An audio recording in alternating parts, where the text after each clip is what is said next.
Hoy vamos a arrancar a dar una pequeña introducción, nos vamos a meter un poquito con ciertos temas históricos, vamos a revisar el concepto del Evangelio, porque es necesario dejar esto en claro antes de continuar con el contenido mayor de la carta a los Gálatas.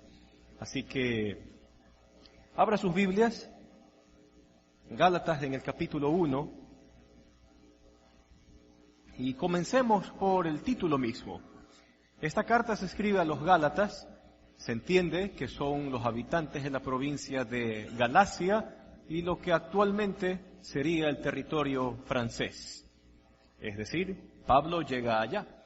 ¿Dónde específicamente se nota que comenzó la iglesia en esta región? Cuando nosotros vemos las epístolas y la forma y el tiempo en que fueron escritas, nosotros tenemos que volvernos al libro de los Hechos de los Apóstoles. Y los dos capítulos donde se encierra el viaje que el apóstol Pablo junto con otro colaborador llamado Bernabé, un viaje que estos emprenden para anunciar el Evangelio por otras partes, están registrados en Hechos, en el capítulo 13 y en el capítulo 14. Específicamente, el capítulo 14 hará mención de ciudades muy importantes que este grupo apostólico visitó. Por cierto, Pablo establece una estrategia y que la deja entrever no solo en Hechos, sino también en sus cartas. Pablo escogía las ciudades estratégicas de alguna región determinada y dentro de esas ciudades lo primero que hacía era anunciar el Evangelio a los judíos si había alguna colonia judía o en el caso en que hubiese alguna sinagoga. Pablo primeramente se dirigía hacia la sinagoga o a las colonias que estén presentes. Y luego de haber hecho eso, Pablo anunciaba el Evangelio a los gentiles, es decir, a los no judíos. Refiérase gentiles a la definición de un no judío y no necesariamente una persona educada o bien portada o afable. Gentil simplemente es un no judío en el lenguaje del Nuevo Testamento. Y es la razón por la cual el capítulo 14 menciona ciudades como Iconio, Listra, Derbe y Antioquía de Pisidia. Estas ciudades principales tenían sus características. Entre ellas, una de ellas era un centro de acopio agrícola, es decir, grandes silos de granos, bodegas, etcétera, estaban ubicados en la ciudad y la gente de toda la provincia de Galacia, que sería el territorio del actual, iban para poder comerciar y comprar alimento. Otras ciudades servían como ciudades comerciales, donde los grandes mercados se ponían a la disposición de la demanda para que la gente compre. Otras ciudades eran ciudades estratégicas porque cruzaban las distintas carreteras que a lo largo del Imperio Romano se habían construido, y esas ciudades que eran cruces de camino eran muy importantes y bien visitadas. Esa es la razón por la cual Pablo escogía estas ciudades, porque era la forma en la cual el Evangelio podía ser escuchado por un sinnúmero de gente y que en su momento regresarían con la novedad del Evangelio a sus lugares de origen. Por eso Pablo hacía lo que hacía. Ahora, lo interesante, otra vez, partiendo desde el título, los Gálatas, es la forma en cómo esta cultura comienza a desarrollarse. Según los historiadores, ciertas tribus celtas un día deciden descender hacia el territorio de la actual Francia y para el año 278 el rey de la región les permite ingresar en aquel entonces al territorio de Bitinia. Entonces se asientan, se mezclan, comercian, etcétera, etcétera. Vino el Imperio Romano y de alguna u otra forma los romanos vieron en los galos o en los gálatas a aliados que podían ayudarlos a cubrir sus fronteras en esa parte del imperio. Pero había algo interesante.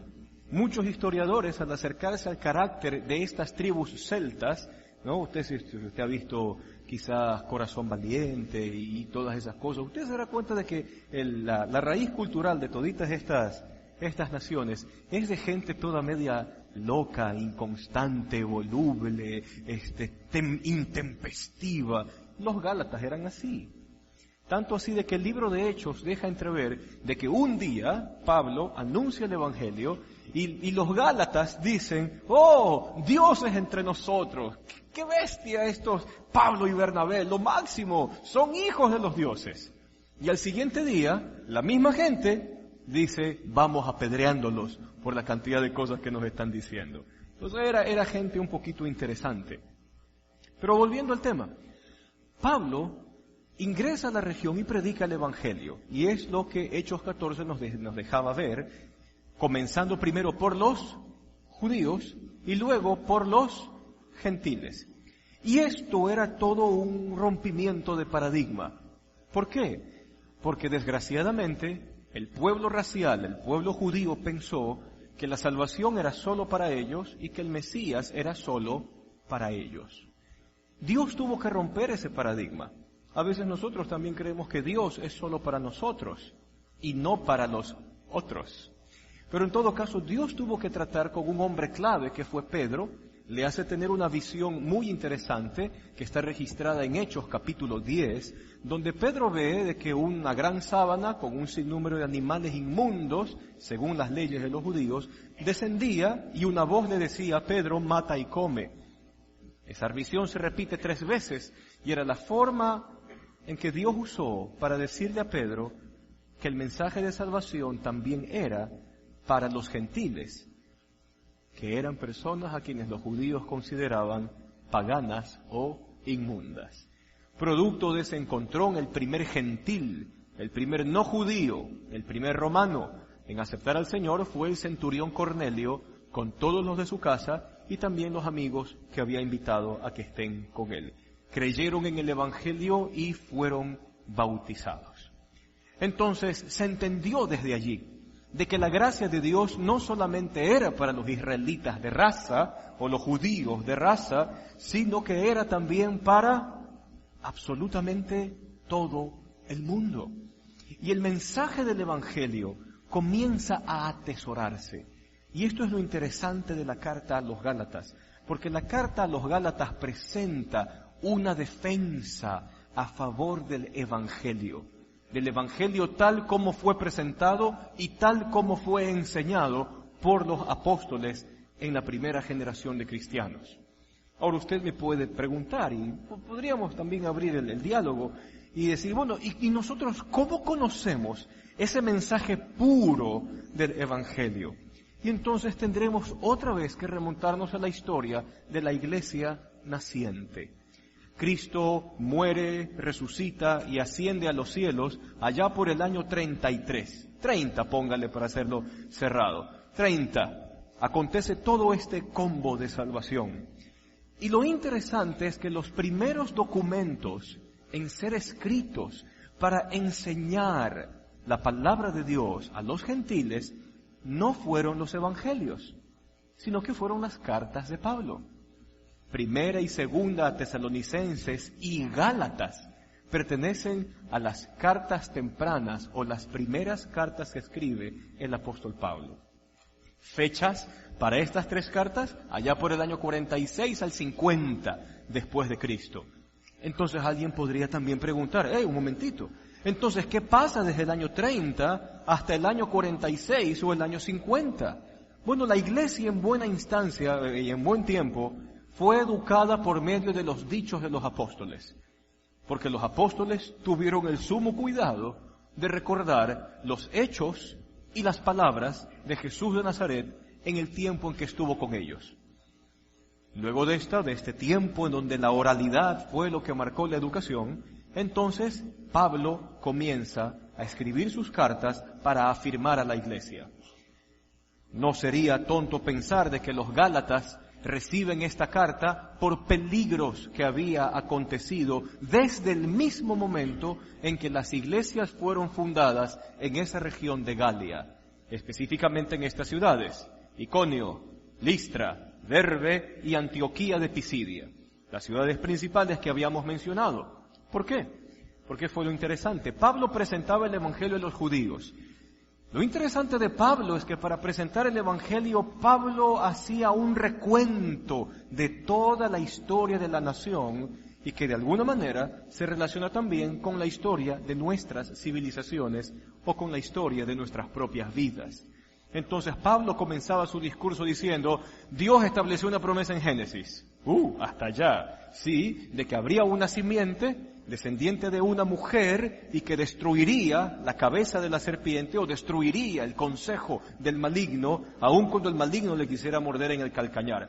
Y luego esa promesa va avanzando y va entrando en detalles y llegamos a un Abraham, donde Dios le dice, yo voy a bendecir a los que te bendigan, maldeciré a los que te maldigan, y en ti, en tu descendencia, me serán benditas todas las familias de la tierra. El plan de Dios siempre fue global. Apuntaba a todo el mundo, toda cultura, toda etnia, todo grupo humano que usted se imagine está dentro del plan de Dios. Todos. En ti me serán benditas todas las familias de la tierra, Dios le dijo a Abraham. Pasa el tiempo. Viene otro patriarca, Jacob, descendiente de Abraham y papá de los que serían los padres de las 12 tribus de Israel. Y a Jacob le afirma el pacto. Y le dice de igual manera, se van a multiplicar, va a salir una nación, hay un linaje, hay una descendencia con ustedes. Jacob tiene 12 hijos, si usted se acuerda de la historia que hasta en Navidad la comentamos, estos hijos llegan a Egipto y en Egipto crecen en número, a tal punto de que entran 70 y en 400 años se multiplican a una gran ciudad de aproximadamente 2 millones o más personas, que para la época era la ciudad inmensa, era una metrópolis, todo lo que los judíos ocupaban en aquel entonces. Israel sale de la esclavitud, Dios levanta a Moisés, entonces a Moisés le dice, sácame al pueblo, llévalo al monte Sinaí, porque allí yo le voy a dar mis leyes. Moisés los lleva, recibe las leyes, y allí, en el monte Sinaí, el pueblo de Israel se constituye ya en una nación, porque es un grupo humano que tiene una cultura, que tiene una historia y que ahora tiene una constitución. ¿Cuál es la constitución para ellos? La ley de Dios, entregada por Moisés. Pasan los años, Israel pasa por un periodo de jueces, fue muy conflictivo eso de allí, la gente se olvidó de Dios, la gente olvidó los mandamientos de Dios, Dios luego les pone reyes, porque los israelitas piden, queremos tener un rey para ser igual que el resto de naciones y pensar como las otras naciones, y desechan a Dios para agarrar un rey humano. Con Saúl les fue muy mal.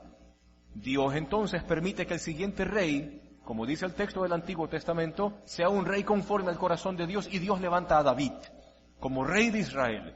Y con David se vuelve a repetir el mismo tema de la promesa.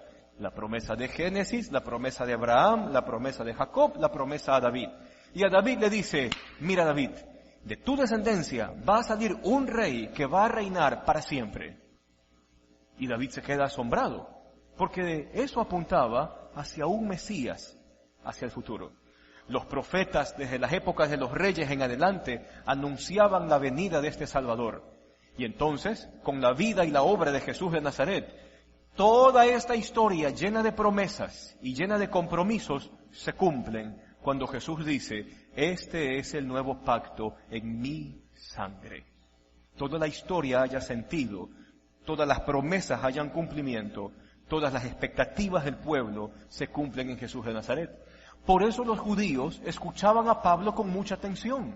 Porque Pablo decía, lo que esperaron nuestros padres, nuestros antepasados, la esperanza se ha cumplido en Cristo. Muchos judíos creyeron, pero al mismo tiempo habían judíos que no solo que creían, sino que querían hacer algo más con el Evangelio. ¿Y cuál fue el gran problema? Que muchos de ellos quisieron agregar que para ser salvo, que para tener una relación personal con el Señor, yo no solamente necesito el Evangelio, sino que necesito cumplir con todas las leyes que Moisés había prescrito. Y entonces, muchos de esos judíos venían y decían, muy bien, ¿tú quieres ser salvo? ¿Has creído en el Evangelio? Sí. Excelente. Ahora, esta es la lista de sís, de lo que tú puedes hacer, y esta es la lista de no, lo que no puedes hacer. Si tú cumples fielmente la lista de los no tienes que hacer, estás bien. Y entonces se levanta una preocupación, porque el Evangelio en sí mismo no necesita extras El Evangelio en sí mismo ya está completo y no hay que agregar nada más. Pero quedó una pregunta en suspenso. ¿Dónde nosotros podemos encontrar rastros, llamémoslo así, del mensaje del Evangelio plasmado en las cartas? Te cuento algo. En este lindo periodo, desde el año 30 hasta el año 46, hasta el 50, se desarrollaron muchos credos y cantos cristológicos, que nosotros los encontramos aún plasmados en cartas y escritos del Nuevo Testamento. ¿Por qué? Porque los credos o los cantos cristológicos le ayudaban a la gente a aprender cantando. ¿Usted sabe por qué a los chiquitos en el jardín les ponen canciones? ¿Ah? La vaca dice a, la oveja dice y solo con canciones ya les están enseñando a los niños las vocales. Lo mismo aplicó la iglesia en el primer siglo. Y entonces una canción que usted encuentra está en Filipenses 2, del 5 al 11. Esa es una canción, por la forma en que está escrita, la manera literaria en su composición, nos habla de una canción. ¿Qué dice esa canción? Haya pues en ustedes el mismo sentir que hubo en Cristo Jesús, el cual siendo en forma de Dios no estimó el ser Dios como cosa que aferrarse, sino que se despojó de sí mismo, tomando forma de siervo, semejante a los hombres, y estando en la forma de hombre fue obediente hasta la muerte y muerte de cruz, por lo cual Dios le exaltó a lo sumo, le dio el nombre que sobre todo nombre, toda lengua confesará, rodilla se postrará, que Jesucristo es el Señor, para la gloria de Dios el Padre. Y así la gente aprendía. El Evangelio halló la misma forma de transmitirse. Credos y cantos cristológicos. ¿Dónde usted encuentra otro? Segunda Timoteo, capítulo 1, verso 9 y verso 10. Es quizás el mejor lugar, uno de los tantos, pero por lo menos en esta lectura es el mejor lugar donde usted puede encontrar completo el mensaje central del Evangelio. ¿Y qué es lo que dice ese texto?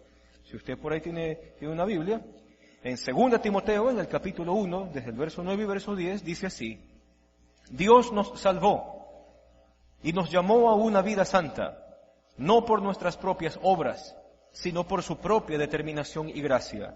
Nos concedió este favor en Cristo Jesús, antes del comienzo del tiempo, y ahora lo ha revelado con la venida de nuestro Salvador, Cristo Jesús, quien destruyó la muerte y sacó a la luz la vida incorruptible mediante el Evangelio. Y esos dos versículos resumen la idea central del Evangelio. Los apóstoles en el primer siglo vieron en esto que usted ve resumido en dos versículos, vieron un tesoro al cual hay que guardar. No solo porque era el cumplimiento de toda la línea histórica, desde Adán, Abraham, Jacob, los patriarcas, el pueblo, Moisés, los reyes, los profetas, hasta llegar a Jesús. No solo porque es el cumplimiento de toda esta gran o larga historia, sino que también nos despoja a usted y a mí de cualquier defensa individual que podríamos argumentar. El mensaje del Evangelio es un tesoro que hay que saberlo cuidar. No se le puede agregar nada. No se le puede quitar ninguno de esos renglones que usted tiene allí. Si usted le aumenta algo al Evangelio, ya no es Evangelio. Si usted le quita algo, ya no es Evangelio. Porque el Evangelio en sí mismo es un tesoro que hay que saberlo cuidar.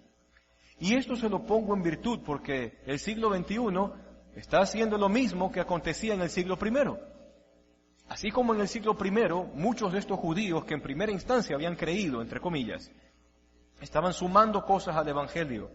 De la misma forma hoy se quieren sumar cosas al Evangelio. Una de las primeras cosas, mire, es súper terrible, es de verdad que es vergonzoso, ¿no? De que la perspectiva y la percepción que tiene la gente de afuera de los cristianos, de los que decimos ser discípulos de Jesús, es que nosotros somos el pueblo del no. Entonces, te hiciste cristiano. ¿En serio? Sí. O sea que tú ya no y no. Así de vergonzoso es, así de vergonzoso es. Se conoce más a la gente por la lista de sís y de nos que por la gracia de Dios. Eso es terrible, eso es terrible. Aparte de eso, hay otros agregados que están muy de moda en este día. Por ejemplo, muy bien, tú has creído en Cristo Jesús, ¿crees en el Evangelio? Sí, yo creo. Muy bien, pero no es suficiente. Si tú quieres tener la bendición de Dios, entonces tú tienes que dar las primicias de tu primer salario para que Dios te bendiga a lo largo del 2017. Cuando la seguridad del Evangelio a mí me dice de que yo, por la gracia de Dios, yo ya he sido bendecido con toda la bendición espiritual en los lugares celestiales en Cristo Jesús. Por lo tanto, ya no tengo nada que agregar. Si yo sumo el Evangelio a algo, ya no es Evangelio. Si yo quito del Evangelio algo, tampoco es Evangelio. Y vamos pensando en esto. Tomemos solo por un momento este texto de 2 Timoteo 1, del 9 y 10. Y mire usted cómo línea a línea o renglón a renglón nos desarma. Porque desde el verso 9, en este resumen está, pues Dios nos salvó, mató. El contenido del Evangelio nos desbarató a todos la plataforma o la tarima. Porque yo le hago la pregunta a eso y digo, a ver, ¿dice allí que yo me salvé? ¿Dice allí que yo puedo salvarme? ¿Dice allí que yo puedo hacer el gran esfuerzo por mejorar y transformar mi vida? ¿Quién creyera? Esa primera línea del Evangelio me está diciendo que usted y yo, en nosotros mismos, somos impotentes. Y eso es algo que también duele. Porque desgraciadamente, usted y yo fuimos formados en una sociedad que a usted le enseña que usted es el capitán de su propia vida, que usted es el capitán de su propio barco.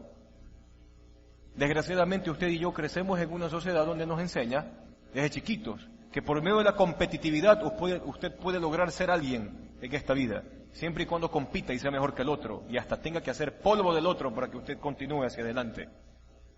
Pero el texto del Evangelio nos dice, tú eres impotente, porque ¿quién es el que salva? Dios nos salvó.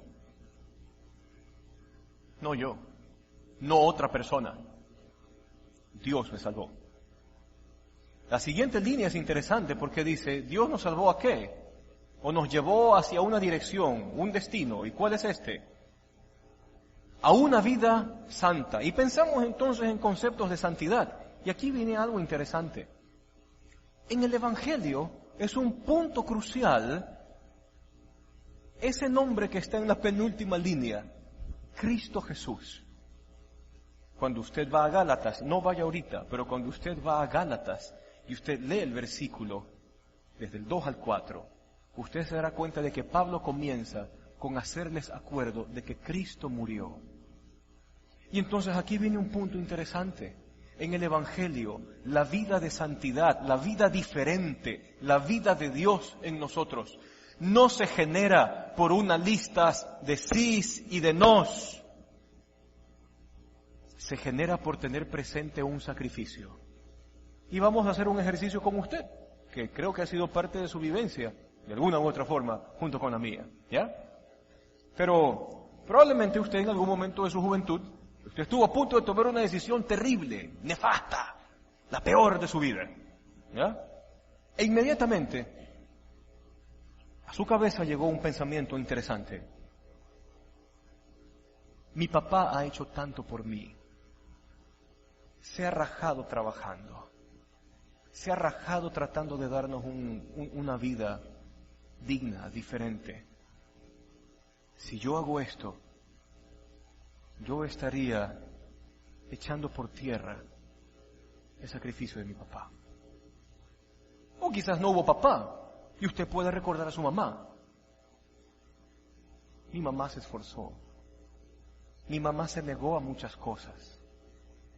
Yo no le puedo hacer esto a mi mamá. Entonces le hago una pregunta. Y si quizás no hubo papá y mamá, le aseguro, siempre Dios permitió que hubo alguien que sea un referente para usted. Un referente de amor o un referente de cariño. Le hago una pregunta, porque creo que a todos nos ha acontecido alguna vez eso. Por lo menos a la mayoría. En ese momento de tomar una decisión, de fregarse la vida o no, ¿Qué fue lo que a usted le llamó la atención? ¿Una ley que decía, no lo hagas o sí hazlo? ¿O una relación de amor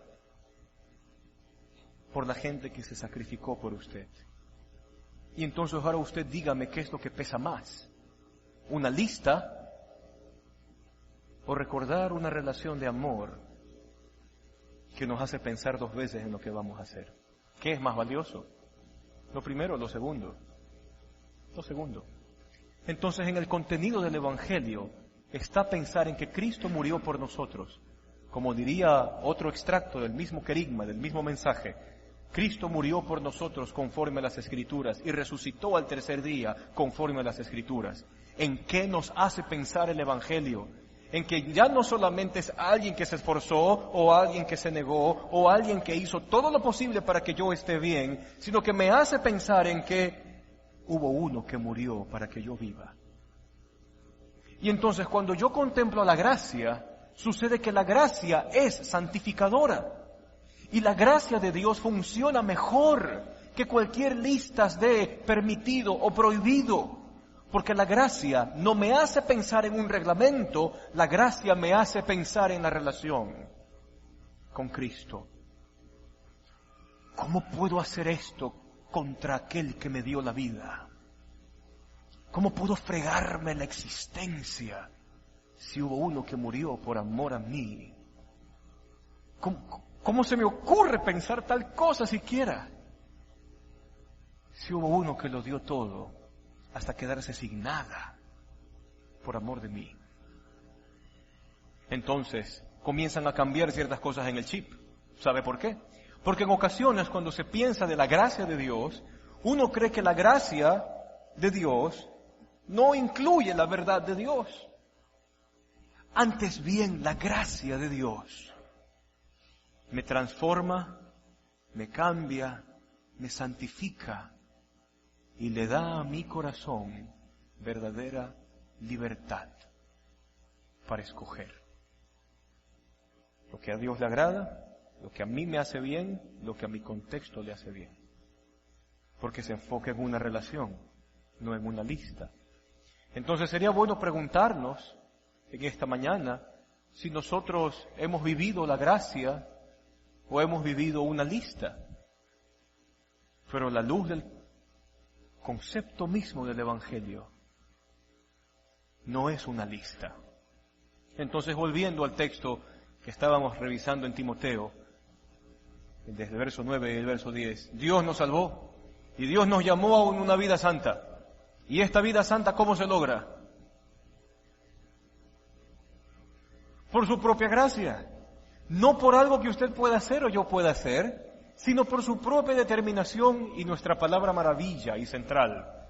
Por su propia voluntad, su propia determinación y su gracia.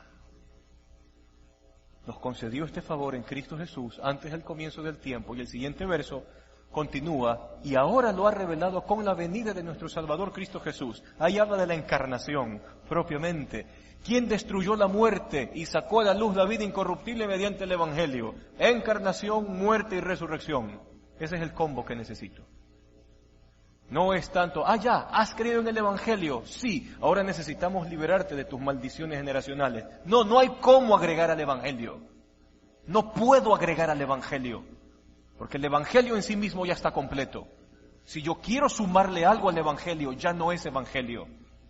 Y producto de sumarle cosas al Evangelio, nacen sectas, nacen dogmas que terminan destruyendo la dignidad humana, a final de cuentas. Pero el Evangelio a mí me dice, eres impotente, pero yo te salvo.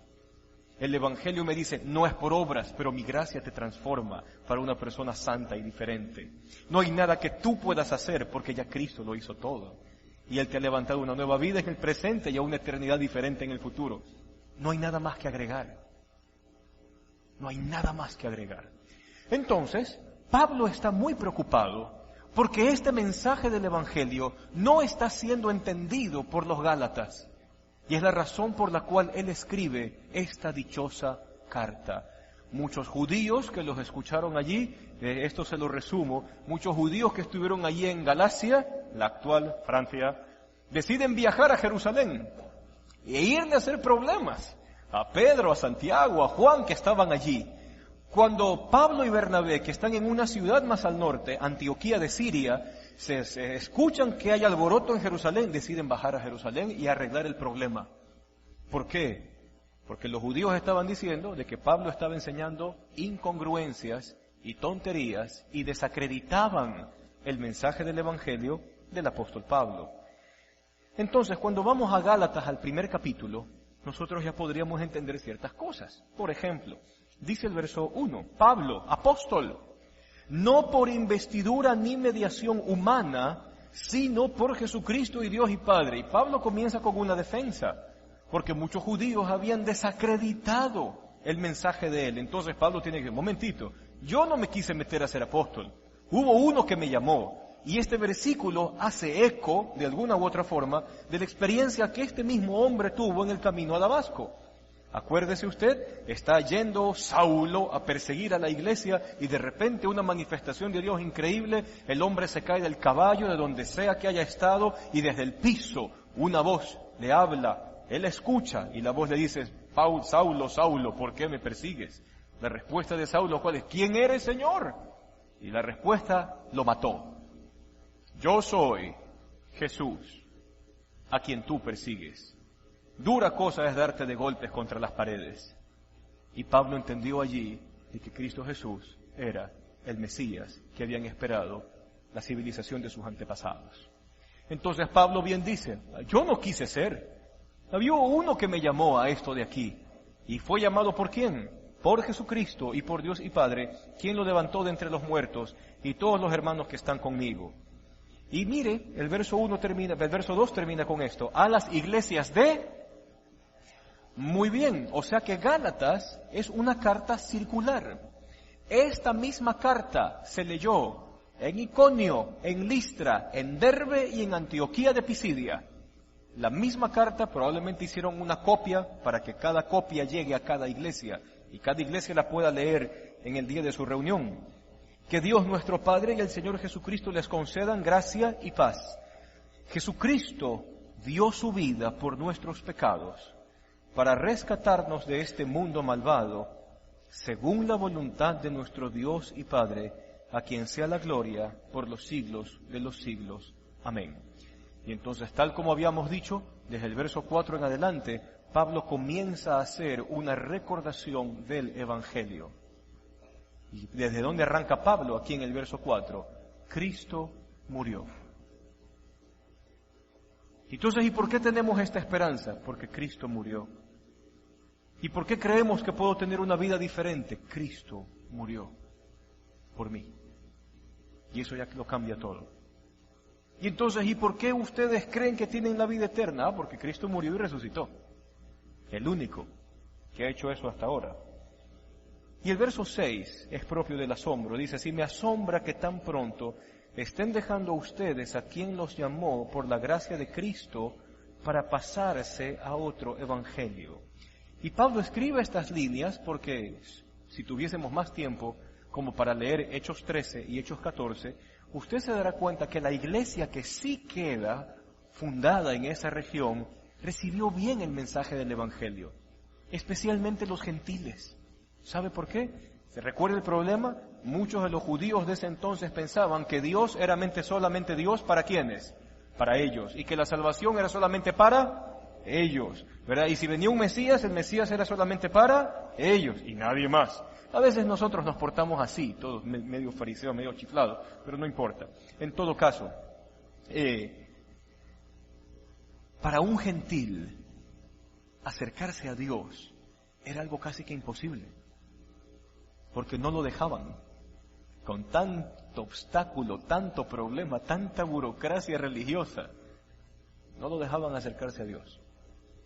Cuando la gente en Galacia escucha a un Pablo y a un Bernabé que dice, Dios mismo ha muerto por todos y por ustedes también. Dios mismo ha entregado su vida por amor a ti.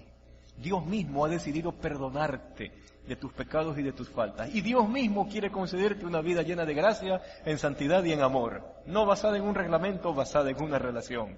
Qué interesante. Los gentiles se quedan Y la mejor señal de aceptación para los gentiles fue el bautizo. Entonces créame que inmediatamente que Pablo presentaba el Evangelio, ¿qué cree que hacía con esas personas? Al agua.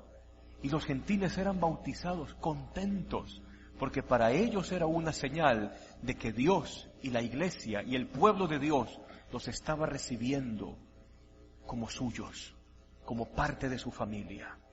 Entonces el mensaje del Evangelio fue bien recibido en la región, y es la razón por la cual Pablo se asombra y dice, a mí me asombra que tan pronto ustedes han dejado a quien los llamó por la gracia. Otra vez el énfasis, y esto es algo interesante, en la carta a los Gálatas la palabra gracia y evangelio se repite constantemente, una y otra vez,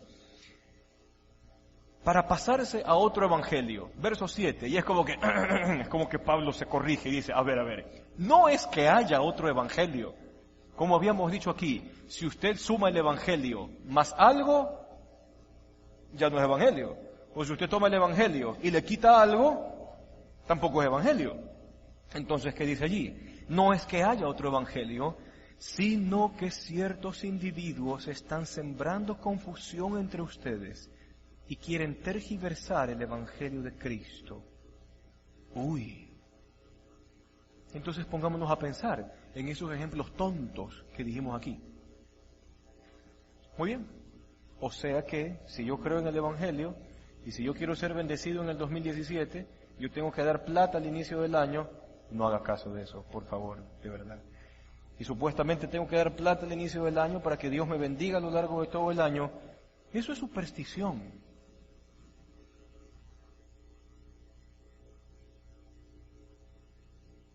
Lo pasó en el cable, ya.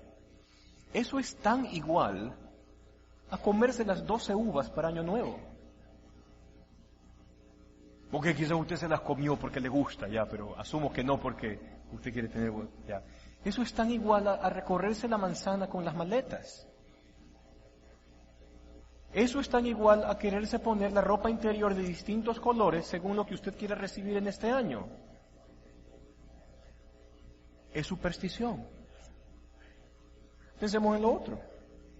Está bien, tú has creído en Cristo, pero tenemos que hacer unas sesiones especiales para quitarte las maldiciones generacionales. ¿Sabe qué está diciendo eso? Que el sacrificio de la cruz no fue completo. Que no bastó con la muerte de Cristo. Que no fue suficiente que Dios hecho hombre haya muerto, sino que a eso hay que agregarle más. Por eso Pablo está alarmado.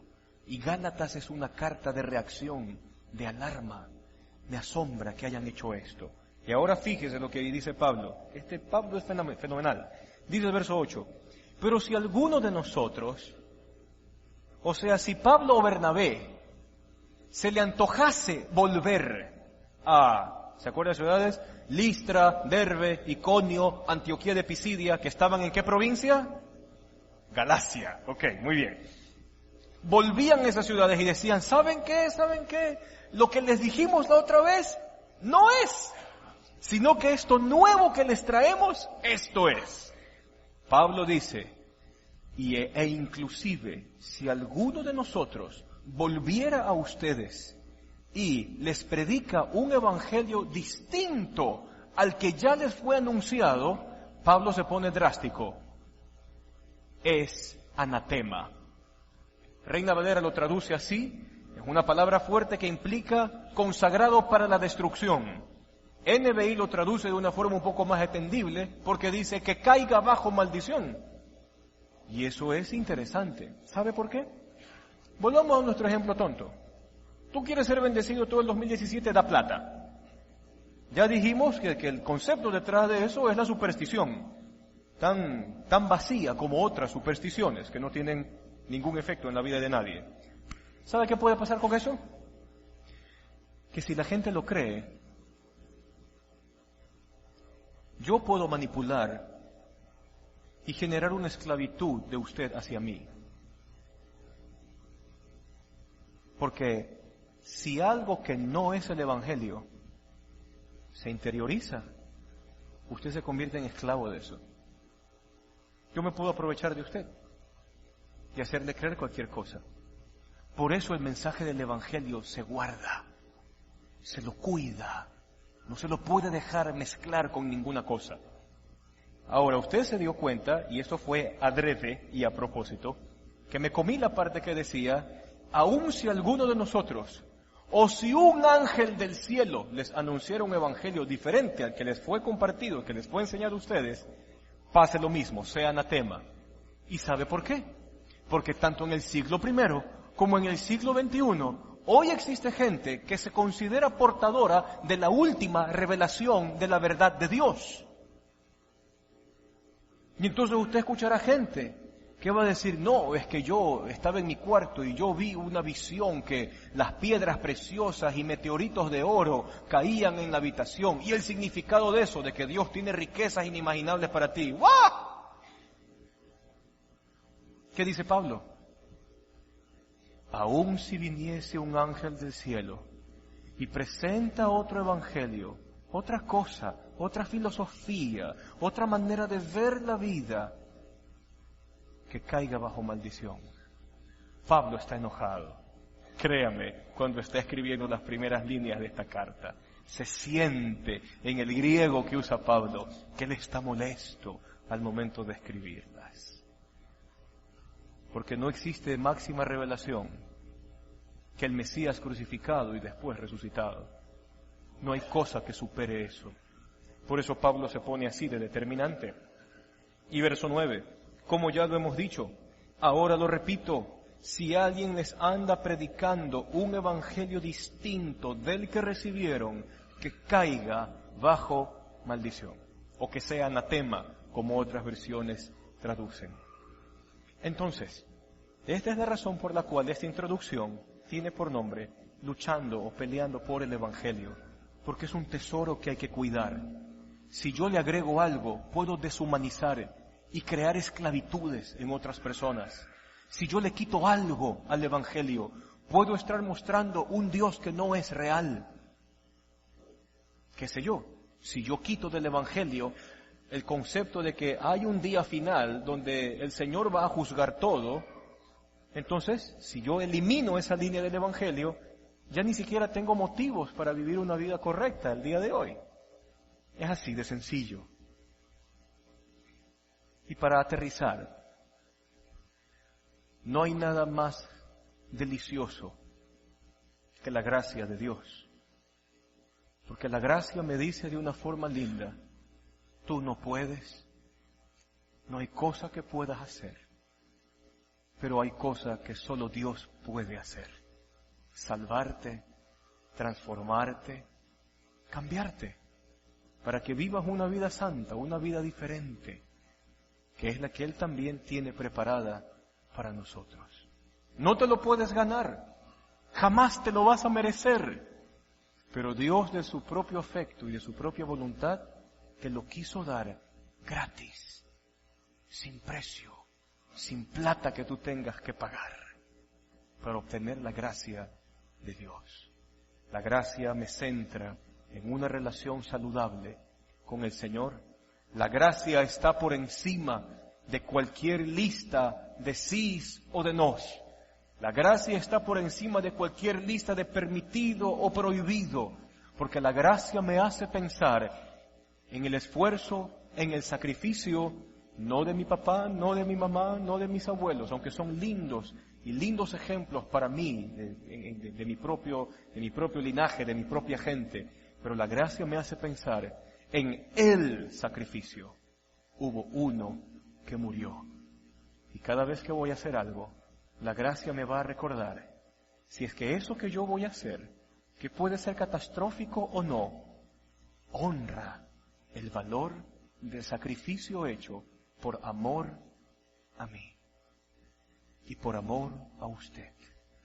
Bienvenidos en este 2017 a profundizar la gracia de Dios desde los días domingos en la Alianza San Borondón.